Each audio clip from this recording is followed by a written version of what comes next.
নারী জাতি যেন কোনো জায়গায় সেফ নেই। এমনকি নিজের ভাইয়ের হাতেও সেফ নেই। কিছু, কিছু ভাই এমন কুনজরে থাকে যেন নিজের বোনকে চোখ দিয়ে মোলেস্ট করে দিচ্ছে।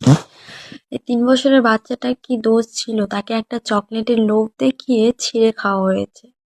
তার কোনো দোষই ছিল না। তার শরীরে এমন কোনো অঙ্গি-ভঙ্গি ছিল না যে কোনো ছেলে দেখে তার লোভ হয়। মানলাম কোনো কিছু, কিছু মেয়ের রেপ হয় বা ধর্ষণ হয় তাদের চেহারার অঙ্গি-ভঙ্গি এমনকি ড্রেস আপ দেখে। কিন্তু সে কি দোষ করেছিল? ২ দিন আগেও স্কুল থেকে এসেছে, মায়ের কোলে খাওয়া-দাওয়া করে বাইরে খেলতে যাচ্ছিল। এক কুকুর এসে তাকে চকলেটের লোভ দেখিয়ে ছিঁড়ে খেলো সেই সন্তানটাকে।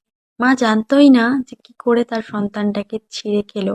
আর লাস্ট বারের মতন যে আদর করবে, শেষবারের মতন দেখবে তার মুখটা, তার মাথাটা এমনভাবে পাথর দিয়ে উলিয়ে দেওয়া হয়েছিল যে সেই মাটার কলিজার টুকরা সন্তানটাকে সে আর দেখতে পারল না।